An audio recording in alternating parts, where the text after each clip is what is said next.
Captain Matthew Raines stood at the viewport of the ISS Revenant, staring at the obsidian spire that dominated the skyline of Varus Prime. The massive structure twisted upward through the planet's industrial haze, like a black dagger piercing the clouds. For over a century, the Galaxy Council had ruled from that tower, dictating terms to 1,000 worlds. Today, they would try to dictate terms to Earth.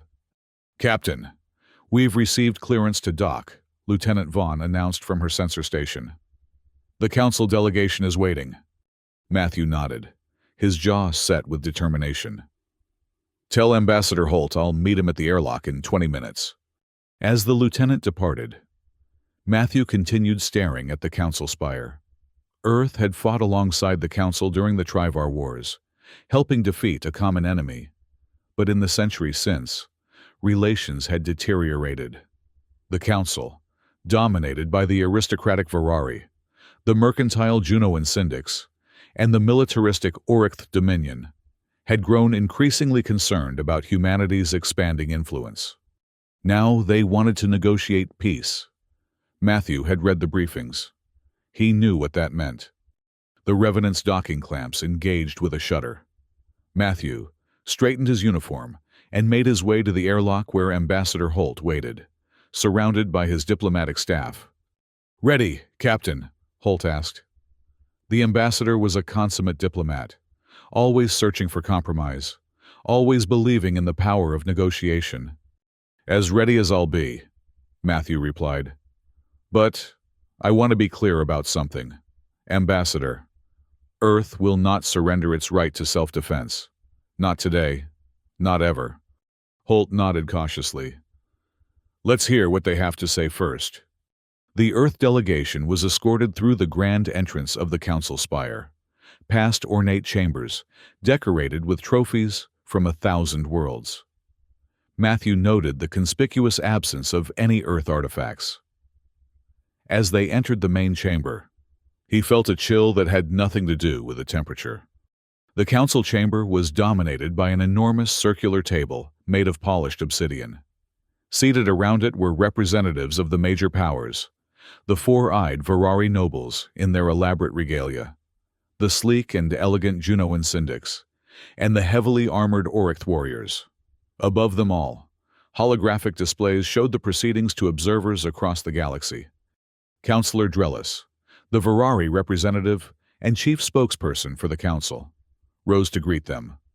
Her four eyes blinked in sequence, a sign of calculated interest in Virari culture. "Welcome, representatives of Earth," she said, her translator converting her harmonic speech into English. "We are pleased you've agreed to these important discussions about galactic peace and stability." Matthew remained standing while Ambassador Holt took his seat. He'd made it clear he wouldn't sit until he understood the Council's true intentions. "Before we begin," Drellis continued, "I'd like to remind everyone that Earth is still a young species in our galactic community. It's natural for young races to be ambitious, but part of maturity is learning one's proper place in the established order." Matthew felt his blood pressure rising, but maintained his composure. This condescension was exactly what he'd expected. For 6 hours, he stood and listened as Councillor Drellis outlined the Council's peace proposal. It was exactly as intelligence had predicted. Comprehensive military restrictions, oversight of Earth's naval deployments, management of trade routes, and supervision of colonial expansion, all wrapped in the language of peace and mutual security.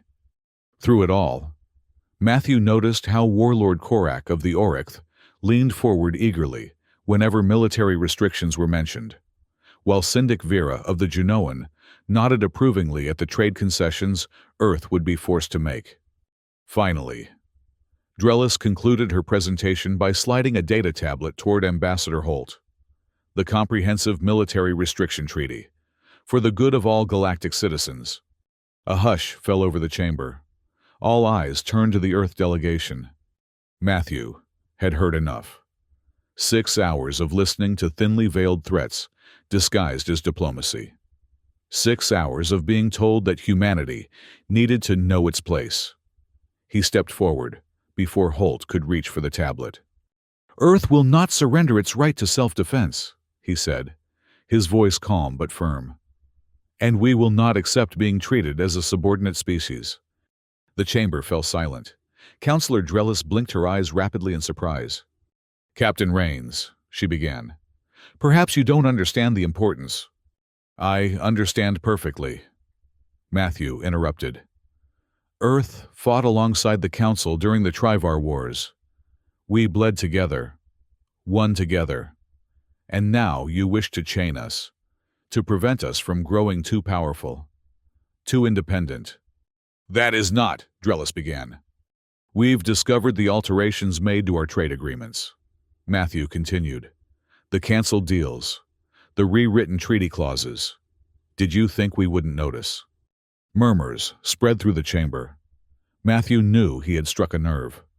"The Earth delegation is withdrawing from these negotiations," he announced. "We came in good faith, but it's clear the Council has none to offer." The chamber erupted in shocked exclamations. Ambassador Holt looked alarmed, but didn't contradict Matthew. They had discussed this possibility before arriving. If the terms were as one-sided as expected, Earth would walk away. Counselor Drellis rose to her full height, her translator struggling to keep up with her rapid speech. "Captain Rains, this is most irregular. Ambassador Holt, surely you don't support this impulsiveness." Holt stood slowly. "My military colleague speaks with the full authority of Earth's government. If these are your terms, then there is nothing to negotiate." Within minutes, broadcasts across the galaxy were announcing, "Humans withdraw from peace talks. Galaxy Council admits its blunder." The Council's propaganda machine was already spinning the story, painting humans as volatile and unreliable. But Matthew didn't care. He knew what had to be done. As the Earth delegation returned to the Revenant, traffic control suddenly revoked their departure clearance. "Captain," Lieutenant Vaughn reported from her station, "we're being denied permission to leave orbit. They claim there's a security concern that must be investigated before we can depart." Matthew exchanged glances with Ambassador Holt. "They're stalling, trying to pressure us." "Or worse," Holt replied quietly.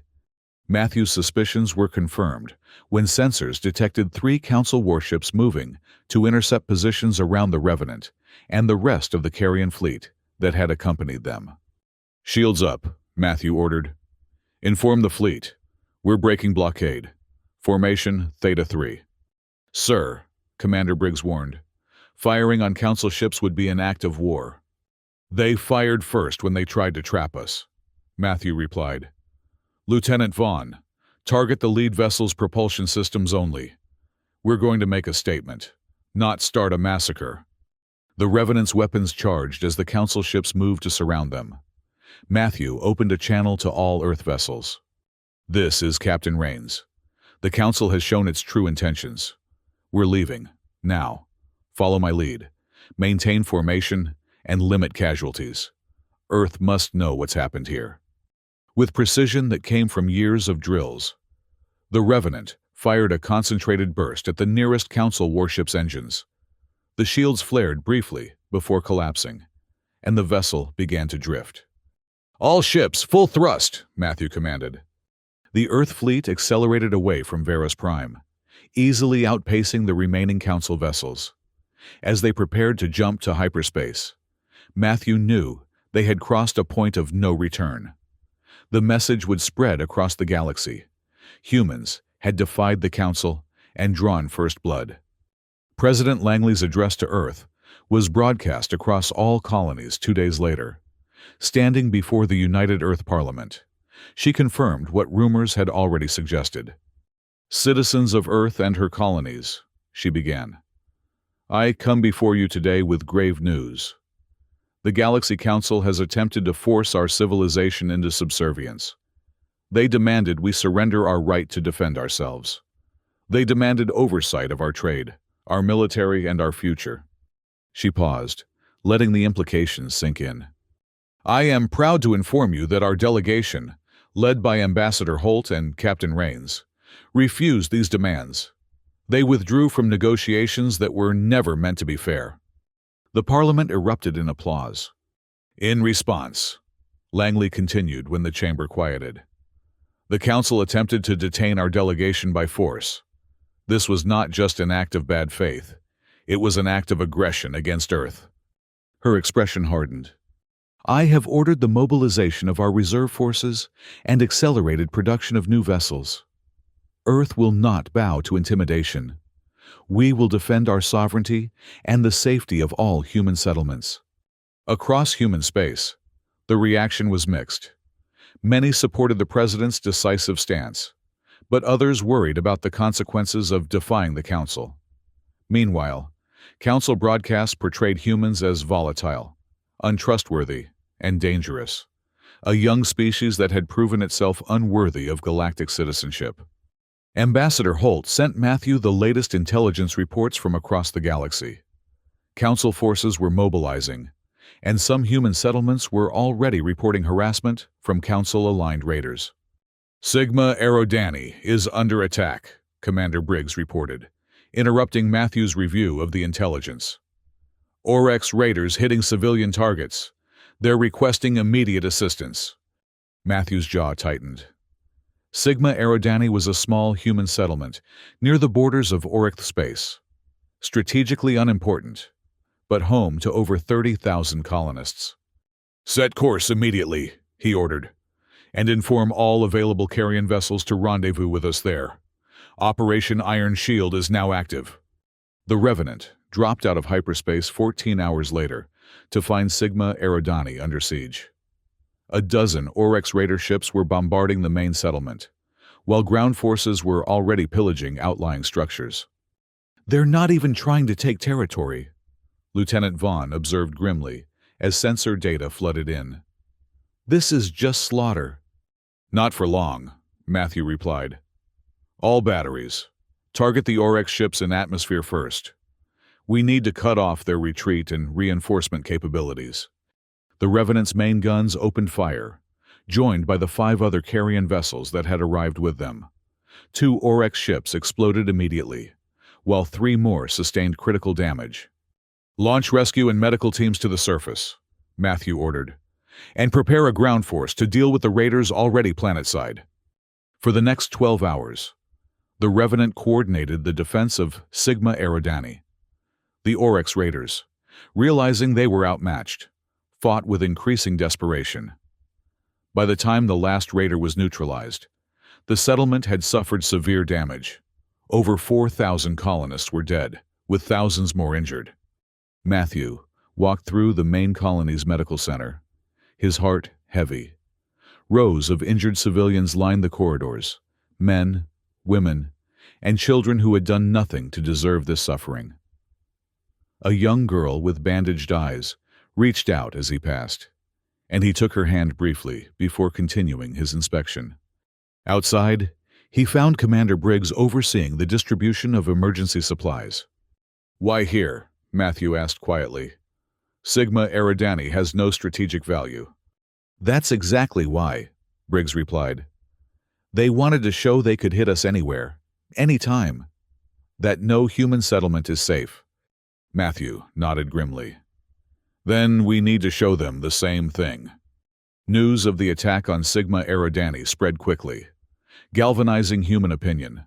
Recruitment centers across Earth and the colonies reported lines stretching for blocks as citizens volunteered for military service.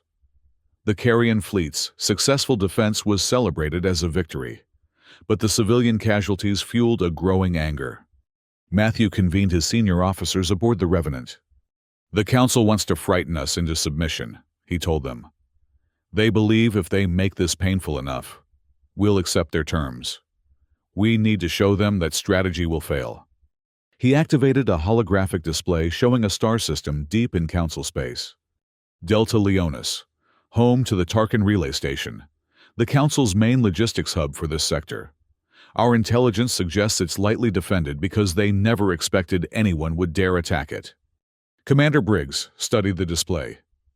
"Attacking a target that deep in Council space would be unprecedented." "Exactly," Matthew nodded. Operation Iron Hammer. We hit them where they least expect it, disrupt their supply lines, and show them that Earth can reach them anywhere too. 2 weeks later, the Revenant led a strike force of 19 ships into the Delta Leonis system. Using advanced ECM technology, they managed to evade early detection systems and emerge just outside the relay station's defensive perimeter. "All ships, commence attack," Matthew ordered. "Target their communications arrays first, then weapon systems. I want this station captured intact if possible." The battle lasted less than 2 hours. Caught completely by surprise, the station's defenses crumbled quickly. Earth Marines boarded and secured the facility, downloading valuable intelligence and planting charges on key systems before withdrawing. As the Earth fleet prepared to jump back to friendly space, Matthew received word that the operation had been an overwhelming success. The Tarkin relay station would be offline for months, severely hampering Council military operations in 3 sectors. More importantly, the psychological impact was immediate. Council worlds that had believed themselves untouchable suddenly realized they were vulnerable. Several neutral systems began quietly reaching out to Earth, hedging their bets on the conflict's outcome. One such world was Ardentia, a prosperous trade hub that had long sheltered Junoan interests. Fearing the Council would eventually strip away their autonomy as well, they secretly contacted Earth to discuss potential alliance. Ardentia's defection would be a major blow to the Council, Ambassador Holt explained during a secure communication with Matthew. Their shipyards and financial institutions are critical to Junoan operations. "And if they ally with us?" Matthew asked. "It changes everything," Holt replied. "Other neutral worlds would follow. The Council would lose its claim to represent the galactic consensus." After weeks of secret negotiations, Ardentia made its decision. In a public broadcast that stunned the galaxy, its sovereign assembly announced, "Ardentia formally allies itself with Earth and her colonies, in pursuit of a future based on equality and mutual respect, not domination and fear." The Council's reaction was swift and furious. Emergency sessions were convened, and hardliners led by Korak, the Oricth warlord, demanded immediate military action. "Ardentia must be made an example of," Korak insisted, pounding the obsidian table. "We must crush this rebellion before others follow." Councillor Drellis, who had begun to doubt the wisdom of confronting Earth so directly, cautioned restraint. A full-scale assault on Ardentia would have severe political consequences. "Many systems already question our handling of the Earth situation." "Weakness has consequences too," Korak growled. "I have assembled a fleet of 200 vessels. We will bring Ardentia to heel, and then Earth." On Ardentia, preparations for the inevitable attack accelerated. Railgun platforms were reinforced. Heavy cannon batteries were installed on orbital stations, and the planet's modest defense fleet of 25 vessels was put on high alert. Earth responded to its new allies' call for assistance. The Revenant led a fleet of 74 carrion warships to Ardentia, joined by a handful of vessels from other neutral worlds that had decided to support the growing alliance. Matthew met with Ardentian defense officials to coordinate strategy. "The Council fleet will outnumber us nearly 2-1, he explained, studying the tactical displays. "But they'll be expecting us to maintain a defensive posture, protecting the planet at all costs." "What do you propose instead?" asked the Ardentian defense minister. "We let them commit to their attack run," Matthew replied. "And then we hit their command structure directly. If we can eliminate their flagship early, it will disrupt their entire battle plan." The wait was tense. For 3 days, the combined Earth-Ardentia fleet maintained position, sensors scanning for any sign of the Council armada.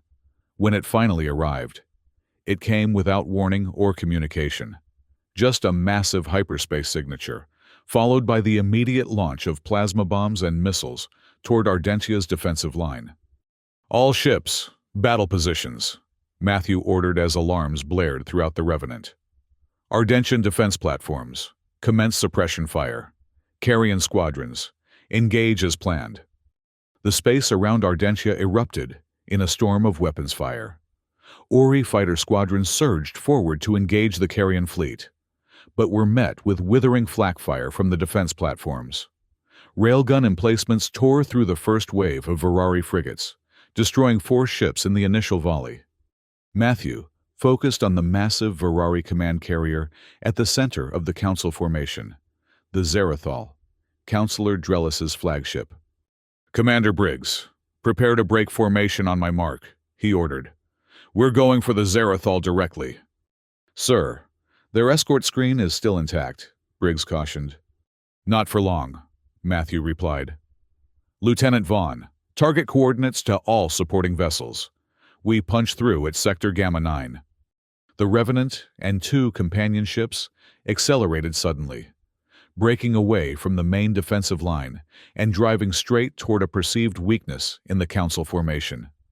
Council commanders, caught off guard by the aggressive maneuver, scrambled to reposition their escorts. "Main batteries, full salvo, target the Zarathal's primary shield emitters," Matthew ordered as they closed distance. The Revenant's weapons opened fire in perfect synchronization with its companion vessels. The concentrated barrage overwhelmed the Zarathal's forward shields, creating a momentary vulnerability. "Secondary weapons, target their reactor housing," Matthew commanded.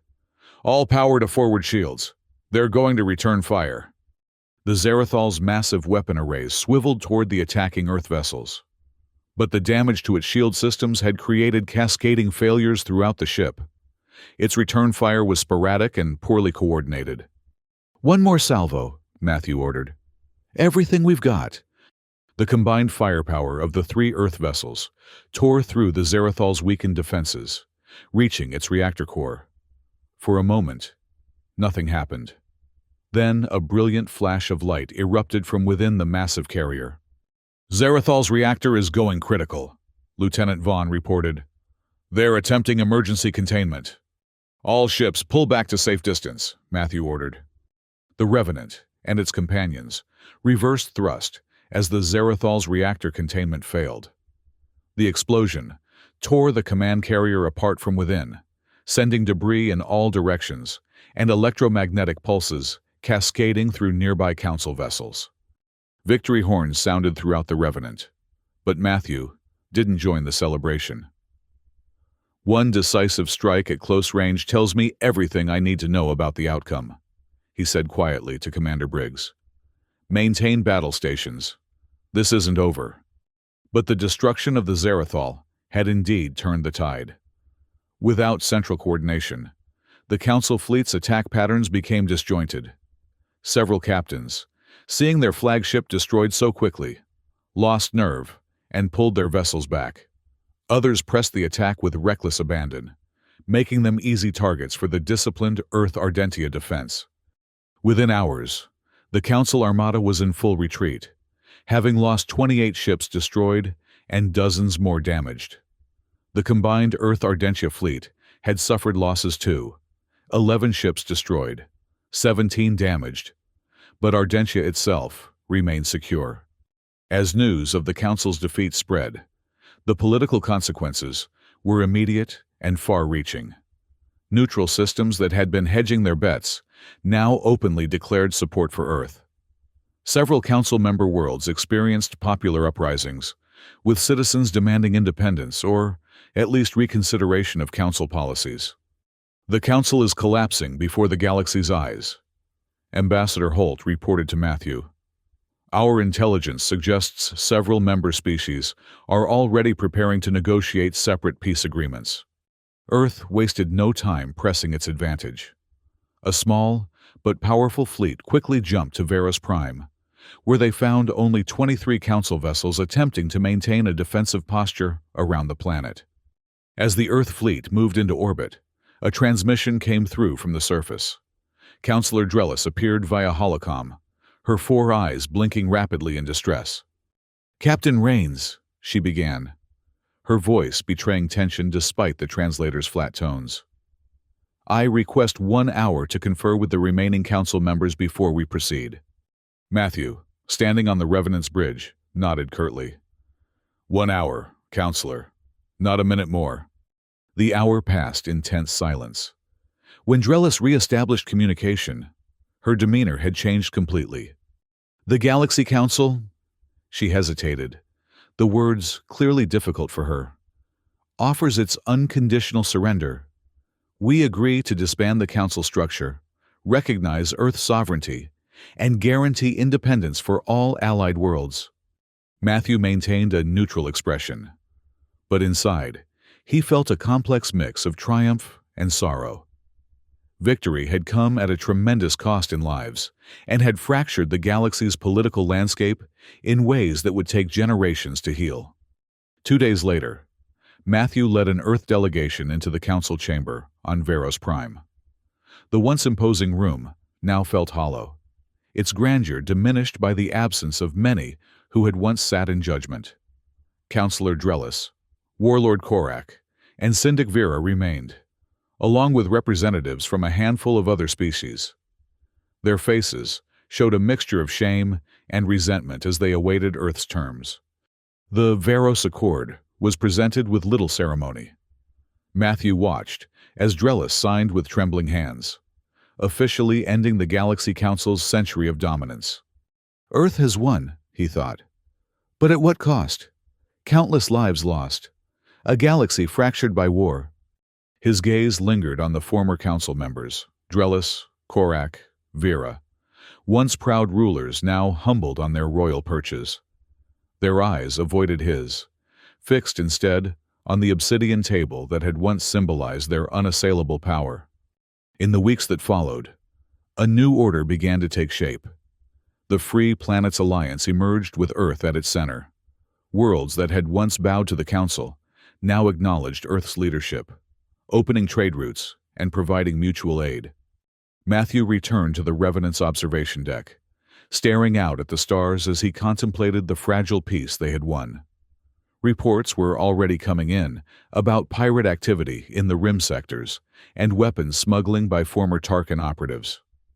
The war might be over, but the struggle for stability had just begun. As he watched a shuttle depart for Earth, carrying the signed accords, Matthew reflected on everything that had transpired since that moment he had stood up in the council chamber and refused to surrender Earth's right to self-defense. "They thought we could be subjugated," he said softly to himself. "They were wrong, because humans never stop fighting, not for power, but for freedom." The Revenant's engines hummed to life as new coordinates were set. There would be no rest yet for Matthew Rains or his crew. Peace had been won by the sword, and for now, at least, the sword could not be sheathed. The galaxy had changed forever. The humans had withdrawn from peace talks, and the Galaxy Council had indeed admitted its blunder, with its destruction,